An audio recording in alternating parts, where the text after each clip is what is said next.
Já estamos de volta com o Brasil Urgente para Campinas e também para toda a nossa região. Estou falando lá da história da saidinha temporária. Os caras ganham benefício para poder sair da cadeia no Dia das Mães, no Dia dos Pais, ganham benefício, né, no Dia das Crianças, no Dia do Preso, no Dia do cara de mau comportamento, né, no Dia do cara do mal.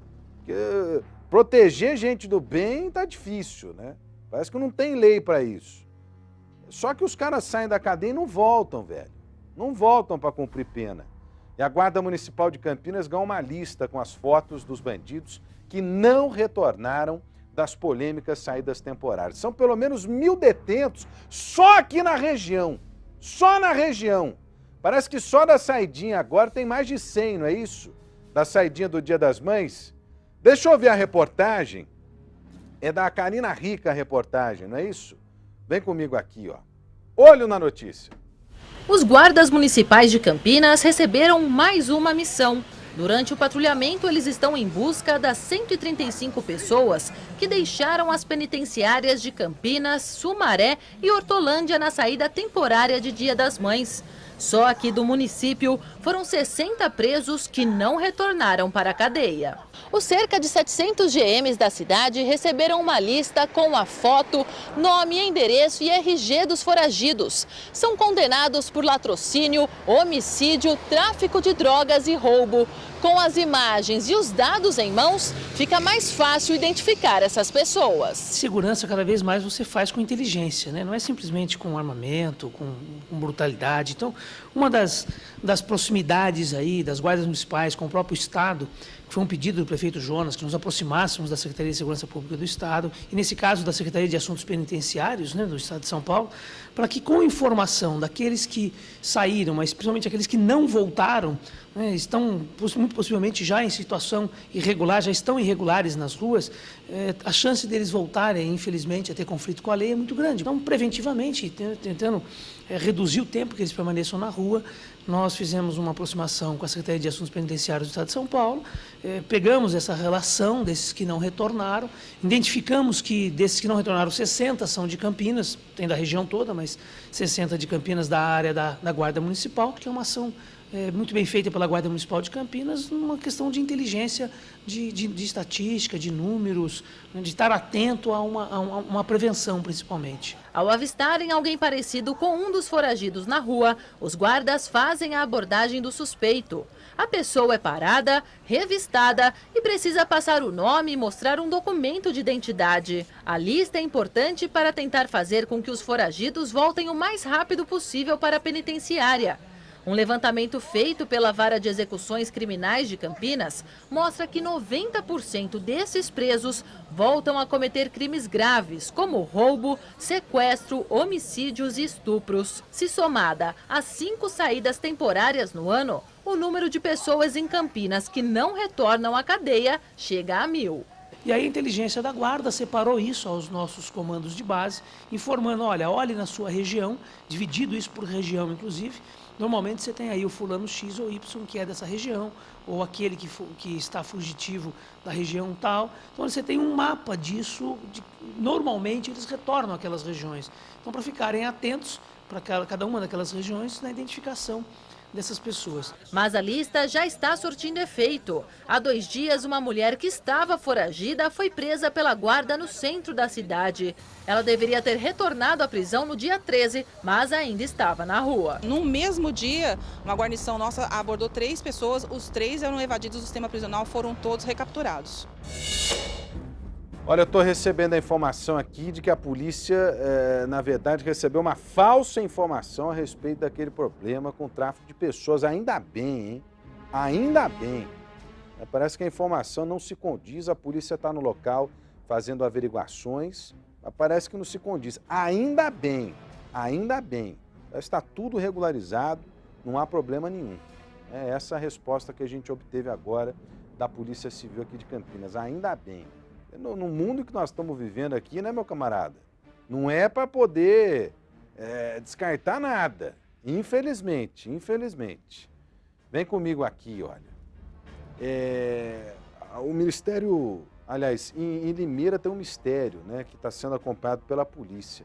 E diz respeito a um caso em que um entregador de gás morreu baleado quando fazia entregas em Limeira. Ele morreu baleado, mas foi executado, não é isso, Vinícius? Não há informação nenhuma de latrocínio, ou seja, roubo seguido de morte. É mistério lá na cidade. O Felipe Pereira está comigo? É isso? Alô, Felipe, com mais detalhes desse caso. Foi em Limeira. O entregador parece que foi baleado quando fazia as entregas dele. Entregador de gás muito conhecido é o Joel do Gás. Não é isso, Felipe? Boa tarde. Uma morte bastante misteriosa, viu, Rodrigo? Boa tarde a você, boa tarde a todos. O entregador de gás Joel Melo de Souza tinha 53 anos.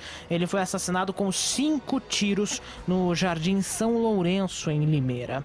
De acordo com a polícia, ele já havia recebido ameaças de morte. Não há detalhes do que aconteceu, o caso foi registrado como homicídio, mas nenhuma hipótese está descartada, viu, Rodrigo? Até mesmo a de latrocínio, que é o roubo seguido de morte. Tem um detalhe ainda nessa história, que ele estava fazendo entregas quando foi atingido pelos disparos. Isso aconteceu na rua do Jardim São Lourenço. Dentro do carro da vítima havia um revólver calibre 38 com 6 cartuchos intactos.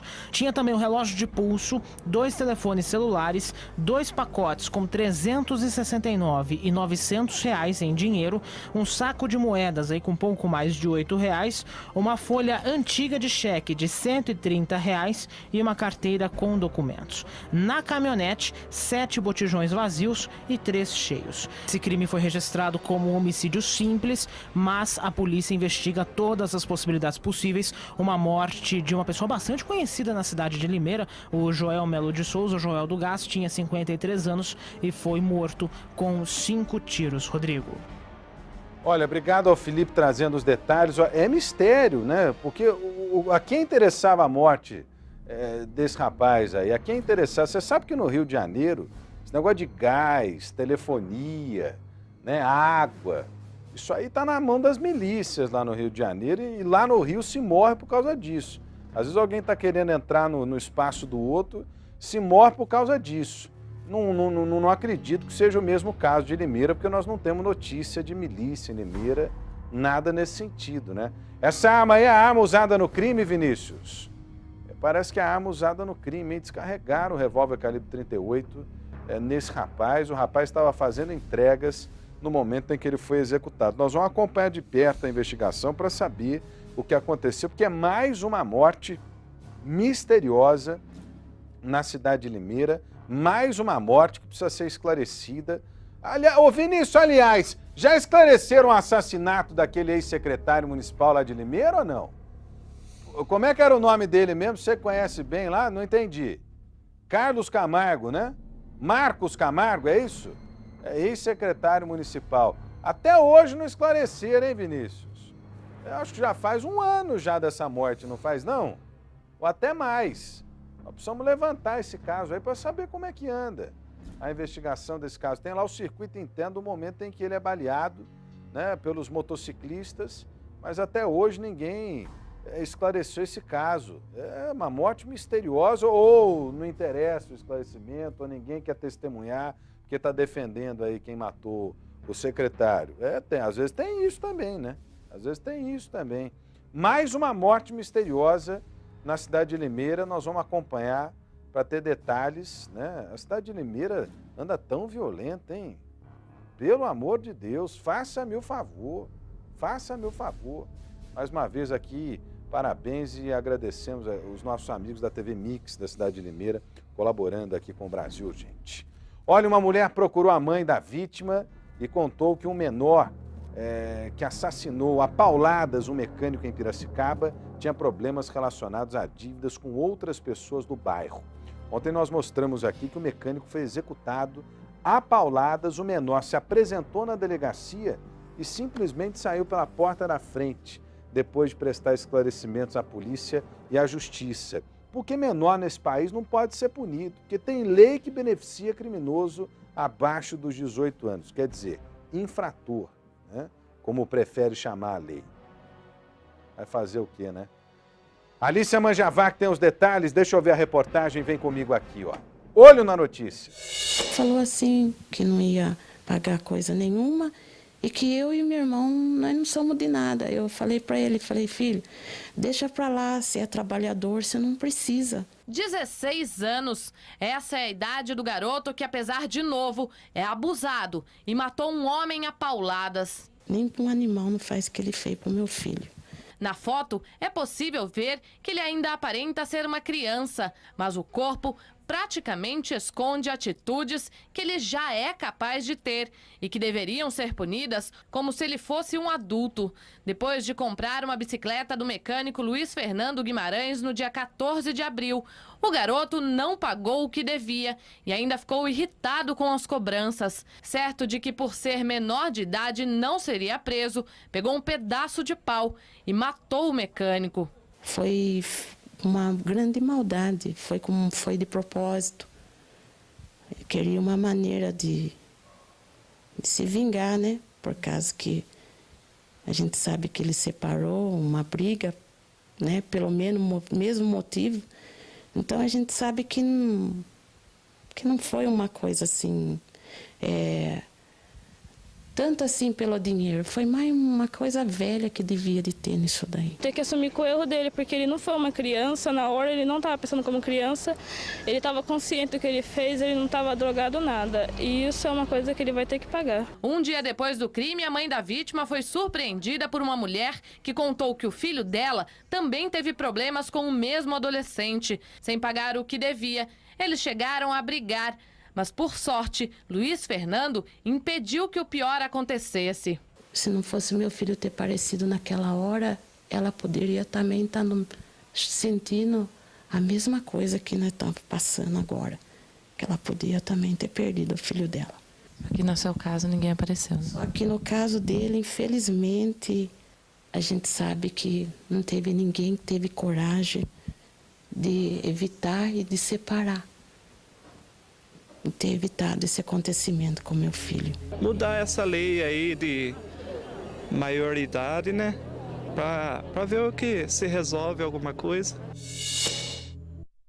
Olha, é praticamente unanimidade entre os nossos telespectadores a necessidade da redução da maioridade penal. Sempre que eu pergunto aqui, faço pesquisas, faço enquetes, os nossos telespectadores sustentam a mesma coisa. Não há mais espaço para permitir que um país do tamanho do Brasil, da importância do nosso país, viva com uma lei tão obsoleta quanto essa, que beneficia criminoso, ao invés de garantir a integridade do cidadão de bem. É praticamente unanimidade aqui, quando eu questiono aos telespectadores do Brasil, gente. Tem gente que não pensa como a maioria dos telespectadores, não pensa como eu, e ninguém é obrigado a pensar como eu penso, como as outras pessoas pensam. É importante discutir, debater, trazer ideias, isso é importante. Agora, para quem aí fica defendendo bandido, tchau pra você, meu camarada. Eu quero defender cidadão de bem, gente do bem, gente do bem. Esse camarada aí tá aí, ó, solto, né, podendo cometer outros crimes. E mesmo que fosse aí, né, apreendido pela justiça, o que ia acontecer com esse garoto? No máximo ia ficar 3 anos na cadeia, né?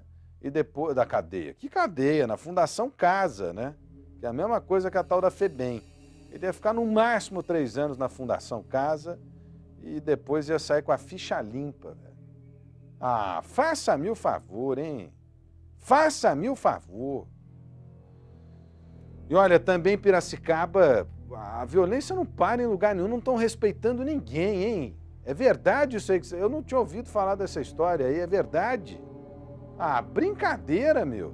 Quando é que foi isso aí, ô Vinícius? Hoje? Ah, faça-me o favor. Ninguém escapa da violência. Ninguém escapa da violência. E não é a primeira vez que a gente mostra esse tipo de caso, não, viu? Não é novidade, não. Olha, em Piracicaba, um padre acabou levando uma facada durante um assalto. O padre foi esfaqueado pelo criminoso durante um assalto. Meu Deus do céu, parece que o assaltante invadiu a paróquia, a secretaria para poder roubar o dinheiro, é isso, da igreja? Nem a igreja escapa, nem o padre escapa. Deixa eu ver a reportagem da Lucimere Ramalho aqui, ó. Olho na notícia. Padre Humberto, que é mexicano, mora em Piracicaba há 1 ano. Por se tratar de uma cidade do interior, ele jamais imaginou passar por uma situação como esta. Nunca se pensa, a gente fica de olho aberto, sabe? Porque nunca você sabe que pode acontecer. Na mão esquerda do pároco ficou a marca da violência. Ele foi atingido pela faca que estava com o bandido, na tentativa de desarmar o homem. Antes de entrar em luta corporal, Fabiano Severo, de 25 anos, conhecido como Coringa, pulou o muro da igreja e rendeu esta mulher que fazia a limpeza do local. Após não conseguir acessar a secretaria onde fica o dinheiro, ele a trancou em um banheiro e pulou outro portão para chegar até o espaço. Ele falou para mim que queria dinheiro, que era um assalto. Eu falei, eu dou dinheiro para você, só que saia da secretaria. Eu tinha muito medo que ele pegasse o padre Giovanni ou a secretária. Eu tentei empurrar ele, porque nós temos 2 portas antes de entrar aí ao escritório. Eu empurrei ele assim, sabe, tentando colocar ele fora e dar um dinheiro fora. Depois de fugir pulando novamente o muro da igreja, o homem ainda entrou no pátio de uma creche para despistar algumas testemunhas. Ele chegou a tirar uma blusa de frio para não ser reconhecido pela polícia. Os PMs o avistaram a cerca de 5 quadras da igreja e ainda na tentativa de fuga, ele entrou nos quintais de mais 4 casas até ser detido. Fabiano fugiu sem levar nada. Mas na delegacia, ele, que é procurado pela justiça por roubo de veículo, confirmou que estava em busca de dinheiro. Na cidade, a notícia da tentativa de roubo à igreja assustou a população. A gente tem medo, a gente só sai de casa porque a gente é obrigada, né? Senão você fica dentro de casa e assim mesmo você corre risco. Se nem a igreja está respeitando, como que a gente vai viver mais? Apesar do corte na mão, o padre Humberto está bem. Padre Giovanni, que caiu após ser empurrado pelo ladrão, também foi medicado. Mesmo praticando um ato inconsequente, o jovem recebeu o perdão do pároco. Sempre se perdoa, mas fica aquela sensação de tristeza, sabe? Eu fico muito triste com essas coisas que acontecem, porque a gente tenta ajudar a todo mundo, mas ante a violência é uma coisa muito difícil. O criminoso foi encaminhado ao CDP de Piracicaba. O perdão é um ato cristão. Agora, nós indivíduos, né, nós cristãos perdoamos, mas a lei precisa ser cumprida. A lei não diz respeito à questão religiosa, diz respeito, né, à convivência em sociedade, nos costumes, né, da sociedade. Então a lei precisa ser cumprida. Esse camarada aí já não podia estar na rua, era foragido, né? Era foragido, estava fugindo da polícia. E ainda, olha, como foragido, estava cometendo outros crimes. Deu sorte o padre, hein? Agora, nem a igreja é respeitada, cara, independente da religião. Eu já mostrei aqui igrejas evangélicas sendo invadidas, levaram o sistema de som da igreja onde já teve morte, né? Gente baleada, igreja católica. Meu Deus do céu, ninguém respeita a fé, ninguém respeita Deus. Se bem que bandido não tem Deus no coração, não é possível. Deus tem bandido no coração, porque Deus sabe perdoar, Deus é perfeito, né? Agora o bandido não tem Deus no coração e infelizmente é esse tipo de coisa que acontece. Nós temos que perdoar sim, eu não discordo da atitude do padre não, viu? O perdão é cristão, o perdão é divino, o perdão é de Deus. Agora, as leis precisam ser cumpridas, uma coisa não tem nada a ver com a outra. Né, que esse camarada aí possa punir na justiça dos homens, ou possa ser punido, né, e responder na justiça dos homens pelo ato que cometeu, pelos atos que cometeu, porque já era procurado, meu. Vem comigo aqui, olha. O crescimento da violência tem preocupado os moradores do bairro Cidade Jardim. Somente esta semana foram 5 casos de violência. As vítimas afirmam que eles aumentaram após a ocupação de uma área vizinha ao bairro por famílias sem teto. Alicia Manjavá, que acompanhou o drama dos nossos telespectadores, porque boa parte das pessoas que vão falar aí são telespectadores aqui do Brasil Urgente que acompanham o avanço da violência em toda a nossa região e estão pedindo, pelo amor de Deus, uma atitude das nossas autoridades. Precisa resolver o problema desse pessoal lá, porque está difícil. Não é só lá, né? A cidade inteira, a região inteira tem vivido momentos de muita apreensão, de muita tensão. É o pedido dos nossos telespectadores aqui na Band. Ali se acompanham de perto. Deixa eu ver aqui, ó. Olho na notícia. Uma favela que não para de crescer. Localizada ao lado do bairro Cidade Jardim, em Campinas, o que chama a atenção é o tamanho dos barracos. Repare que 2 são sobrados, têm portas e até sacadas. O número de moradores aumenta a cada dia e tem incomodado quem vive nos bairros vizinhos. Segundo eles, desde que a área foi invadida no início deste ano, aumentou a violência. Na hora que vai sair para trabalhar, você tem que chamar um vizinho para ficar atento, porque de manhã tá complicado o bairro aqui. Por aqui não há quem não conheça um vizinho sequer que não tenha sido assaltado. Você dentro de casa você está correndo o risco de vir um e entrar e assaltar, como já aconteceu com a nossa vizinha aqui do lado, na frente, certo? Estava dentro de casa, ela saiu para ver, quando ela abriu a porta já entraram. É muito perigoso mesmo, estão roubando muita gente, muito caro. A hora que a gente está entrando em casa, ele chega, pega, entra, leva o carro, leva tudo que pode. Em menos de uma semana foram 5 assaltos. 2 aconteceram no mesmo dia. Um às 6h30 da manhã e o outro às 7h30, quando a moradora abria o portão para entrar em casa. Eu fui levar as crianças da parte da manhã, às 7h30, chegando em casa, o rapaz chegou e me abordou e levou o carro. Dona Sônia já fez boletim de ocorrência e pede mais policiamento no bairro. Vou na delegacia Santa Genebra para solicitar uma viatura para a gente ter um pouco mais de segurança aqui até resolver isso. Enquanto nada é resolvido, os moradores vivem com medo. Muita gente colocou cadeados nos portões, mudou a rotina e praticamente não sai mais de casa. Tem um filho, tem 10 anos, hoje ele já não pode mais brincar. Eu brinquei muito na rua com meus vizinhos. Hoje, infelizmente, ele só no quintal de casa com os amiguinhos dele, vizinho, ou temos que optar também por uma escolinha para deixar ele mais tarde, porque hoje, depois de janeiro para cá, tem ficado muito difícil ficar na rua. Como diz o ditado, a gente se prende e o bandido se solta. A gente tem que ficar preso. Agora os bandidos na rua fazendo estrago. Gozado, né? A gente fala isso todo dia aqui no Brasil. Tem gente que fala, é muito exagero, a mídia é sensacionalista, a mídia exagera, a mídia é isso, a mídia é aquilo. Só que somos nós aqui, junto com a população, que estamos questionando, né? Estamos apontando o dedo na ferida, colocando o dedo aonde a gente precisa colocar, porque a gente vai, conversar com o morador aí pertinho, conversar com... Hoje eu recebi essa informação pelo Facebook, né? Passei para a nossa produção, para a Lindsay, que passou para a Alicia, que foi lá, conversou com os moradores, trouxe a reportagem aqui para a gente, que o Vinícius editou, que a Tuíla ajudou a construir. A nossa equipe vai, meu camarada. Aonde muito político, aonde muito agente público não tem coragem de botar o pé. Né? Não tem coragem, porque não tem coragem de ouvir os anseios da população. E esse é o canal importante que a gente tem. A televisão está aqui para isso. É claro que eu já repeti isso várias vezes aqui, eu preferia estar dizendo outras coisas, estar trazendo para vocês outras reportagens, né?